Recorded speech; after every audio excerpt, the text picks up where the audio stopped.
정치적 참견 시점 정치팀 박영회 기자 나와 있습니다. 첫 번째 소식 보겠습니다. 네.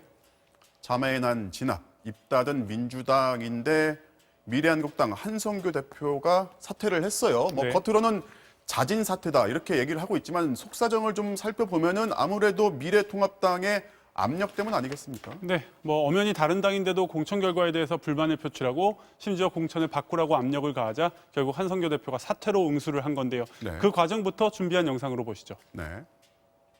미래 한국당에서 필요한 조치들을 할 상황이다 이렇게 생각합니다. 황 대표랑 좀 협의를 하시고 계신가요? 당이 틀립니다.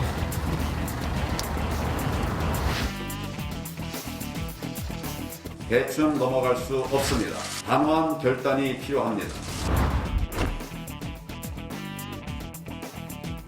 저는 포기할 수밖에 없었습니다.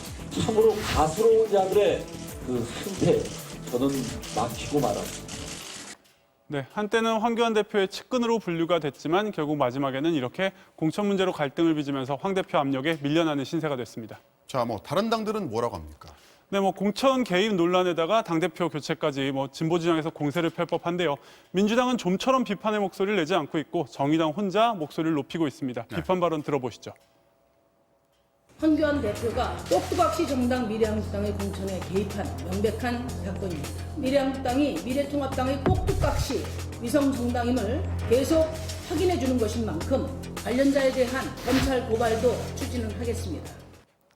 네, 사실 민주당은 미래한국당 창당 과정에서 사사건건 공세를 펼쳤습니다. 지난달에는 황교안 대표를 이렇게 검찰에 고발하기도 했는데 이런 공세가 최근 뚝 멈췄습니다. 네. 서로 싸우면서 담는다고들 하는데 민주당도 결국 비례 전용 정당을 추진하기로 하면서 미래한국당처럼 통제할 수 있는 사실상 위성정당을 만들고 있다. 이런 비판을 똑같이 받고 있습니다. 자신들도 비판을 받다 보니 위성정당 문제로 남을 비판하기가 어려워진 겁니다. 정치권에서는 민주당도 위성정당 만질 거면 차라리 통합당처럼 대놓고 노골적으로 해라 이런 비아냥까지 나오고 있습니다. 네, 다음 소식 볼까요?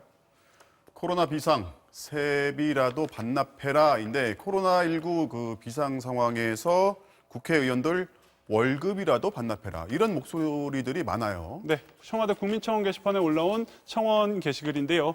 국회는 문을 열지 않았는데도 월급을 꼬박꼬박 받아갔다. 이번에야말로 자진해서 월급을 반납하거나 삭감해서 지난날 잘못을 뉘우치는 기회로 삼아라. 국회의원들을 강하게 질타를 했고요. 네. 일주일 만에 30만 명 가까이가 이 청원에 동참을 했습니다. 그런데 공교롭게도 이 시점에 여야가 나란히 코로나19 성금 모금에 나섰습니다. 발언들 직접 들어보시죠. 네. 우리도 성금 내자 1인당 100만 원씩을 작출을 하는 게 어떻겠느냐라고 의견을 모았습니다. 국회의원 세비 50% 기부 운동 등을 비롯해서 민주당은 최선을 다해서 코로나19 국난 위기 극복을 위해서 헌신하겠습니다. 액수 차이가 좀 있긴 한데 이게 어쨌든 뭐라도 하자 이거잖아요. 근데 네. 이게 자발적인 건지 아니면은 여러 눈치를 보는 건지는 잘 모르겠습니다. 네, 통합당 같은 경우는 이 국민청원이 올라오기 전에 먼저 모금을 결정을 했고요. 민주당 같은 경우도 이 청와대 국민청원과는 상관이 없다고 했지만 네. 여야 모두 선거를 앞두고 여론의 눈치를 볼 수밖에 없을 겁니다.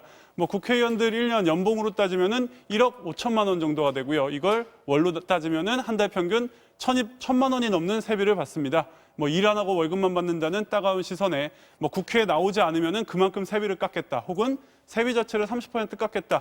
이런 다양한 공약들도 내놓고 있는데요.